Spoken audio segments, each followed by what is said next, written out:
Yang mencara ka baru. 5 2 bitan kapal ditambah 2 kali 5 kapal dibungkam. Nyo kamu jak ke meta agami nang pegang kepudaman bak 5 kata. Nyo hanapah tagai 2 bitan lawan ngani ina ci putebi 3 ni agamnya budak. 5 2 bitan kapal ditambah 2 kali 5 kapal dibuka peniagaan patah pingang ngawinang lawan semaka.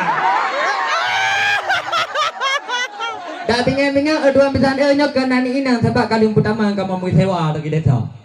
Banyak yang pengen tak ci ani ina kepuya pertama kena lawan orang tua. Carang-carang wagam pegang galam padunya carang-carang wagam bak pemeduinang kerajaan. Kamu hana mangat jalawan urina untuk maleng pertama kena mau kata. Ci jawab tebi 3 menyona behe nak agam lang kampunyo pek lawanan ni ina. Ci jawab tebi balik mau ngan 3. Yantah mana dah. Begini balansa timau dijerat takut terikat ke bojan lam jalur. Dino aku tanya mbak kata rakan sahabat peduk bau cerat kacau dengan bambu kata nu. Ayo cakap. Takon ni paham. Tuan minta dah pulang ni paham pujuk dia ubah dalam pakai. Baik ni putri kamu dalam kontrak dia kalau nak kat Fatimah kat tiap lidah lah kontrak.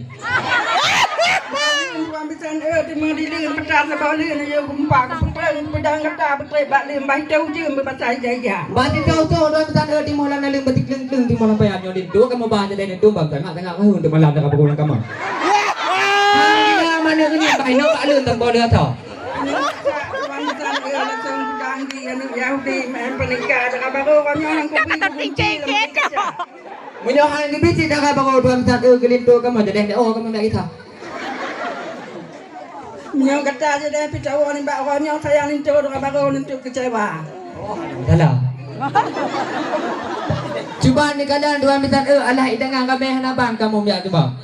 Pulang di atas alah idangan kai hanaban kamu guna mubah menyang ke bedebit ada baru guna dalam.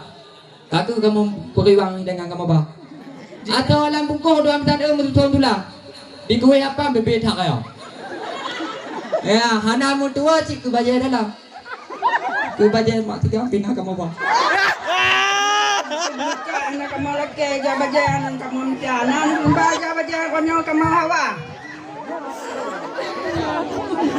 Orang demikian aja bawa sara berteh mutupak kena najak abah. Alah hidangan berteh ke mempaknya watai kamu bah maka apa kau kedula kamu di luar. Bak lancar tuan misan timau dijerat takut dekat belum jalur dino kalau sudah kata akan sabar don tanya cara paduk bau senjata itu. Nah kamu nak budang jauh. Getuk du tuan misan getuk dulu getuk penyak getuk udangnya hanya dekat pantun tajak balon tajak sekolah. Mai beda ilmu mempantun beda dengan lo dengan orang tua kamu yang mudah-mudahnya bak mikaya pantun hana mempuah mikaya ulama.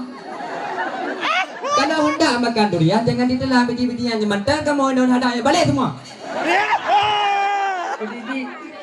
Kudidi tuan misan penang kaki kaki dengan tegak kaki dalam makan kaki dengan kaki dalam makan. Assalamualaikum tuan misan. Assalamualaikum tuan menero teribel itu kata tigalun tapa. Nak dekat tuan misan. Bentuk saja tigalun tapa.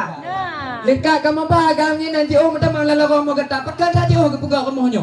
Hebat kamu menjang tepat dari dia. Dia kalian kamu bahagiannya nang kagak teman balik mau kata dari ujung je kena teman puan au bahagiannya kamu kalian tuum lagu na. Bukan jangan tepat sila muda panda. Kaham pertama muda panda kena uduan bitan juga kalian lagu mau kata alu lagu na. Takut membujuki motor yang lega. Hamu tu jejak motor panda. Pulang di lagu, alo hai juga. Maklum hai bapak, ham tu jejak kena motor panda. Yang jejak motor panda motor kabela kena. Bukan nak kena membawa muka dengan beca. Takut hai juga malai telingkar. Majino, beli tak le tak pandang le tak. Kamu hai juga kaduk lagu na. Rame-rame di laut semua yang lebih ramai kita aja bukan tutup kata yuk sangai pangkai nak rame di terbuka. Oh lingkar dengan pakai mandum nak kamu meh. Kata adik lagi amplop pi kamu nak bang. Macam mana mampu ada aku kalah lah entah yuk kange. Tente boh lagi, berjengkol tak boh tak. Banyak kabut, utang sebetul tinggal baik terbayu seribai nama Malaya tu jangan saudara. Assalamualaikum warahmatullahi wabarakatuh.